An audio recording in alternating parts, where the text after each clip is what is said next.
To understand these mountains, you must first understand the silence. It is not the absence of sound, but the presence of vast, ancient time. Long before Rome rose and fell, long before the first fire was struck by human hands, these peaks stood.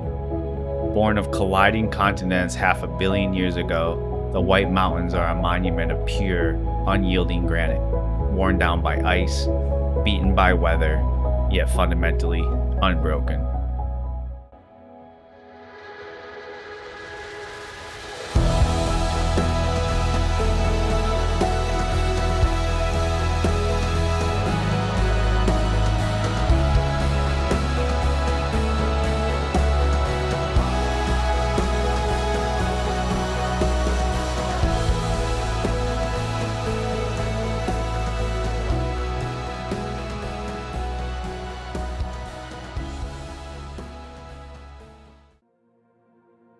They call this land Agio Chuk in the tongue of the Abenaki, the place of the hidden spirit.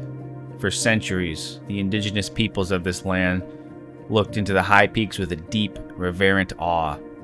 They did not climb them. The summits were sacred ground, a realm where the earth met the heavens and the gods held dominion over the storm.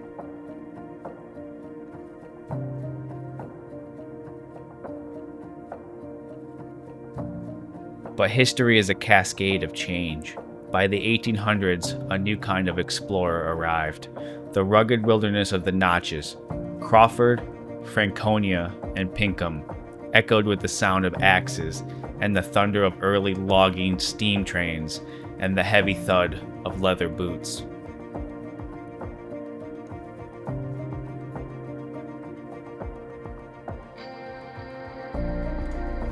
The wild was being mapped, but it refused to be tamed.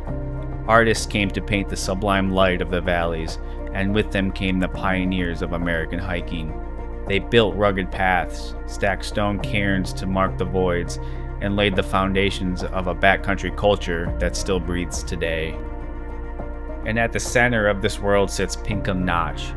Cut deep between the Wildcat Range and the eastern flanks of Mount Washington, Pinkham is a place of transition. It is here, at the legendary Joe Dodge Lodge, where the modern soul of the White Mountains was forged.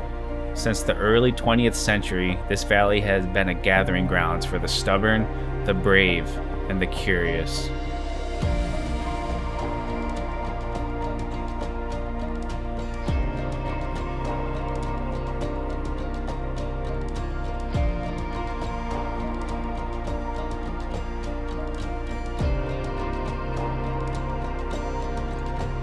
Long before any human footprints pressed into the soil, the Notch was a narrow, V-shaped river valley.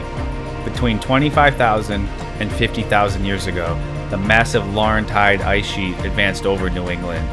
As the ice scraped over the landscape, it acted like a colossal, cosmic chisel, tearing away weaker stone and reshaping the gorge into the dramatic, steep-walled, U-shaped valley we see today. With the glaciers finally melted, they left behind a bed of highly resistant mica schist and massive boulders, known as glacial erratics, scattered across the landscape.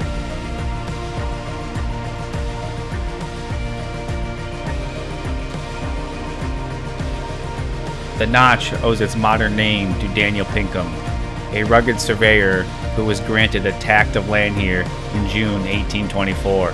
Pinkham was determined to open the wilderness. Using a sled pulled by a team of oxen, he spent years clearing timber, blasting rock, and enduring the brutal mountain elements to construct the very first rough road through the pass, completing it in 1836.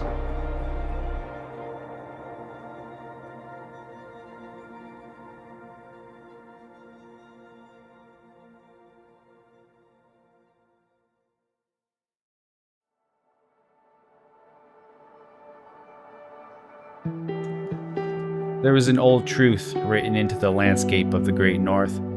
The world below changes at the speed of human breath, restless, fragile, and fleeting. But up here, time is measured in the slow, patient erosion of granite and the shifting of the seasons across the sky. These are the White Mountains, a kingdom of stone and cloud, that has watched empires rise and fall like the morning fog in the notches.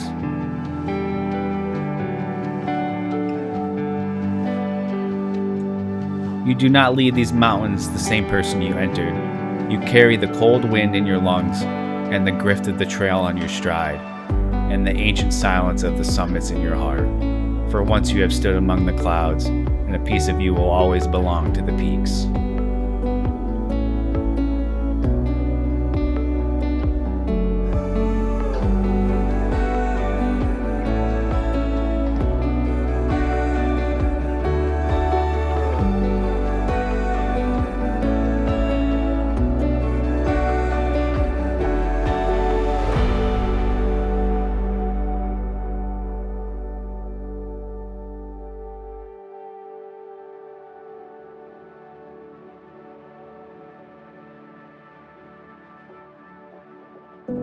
Lights flashing before me, time's drifting away.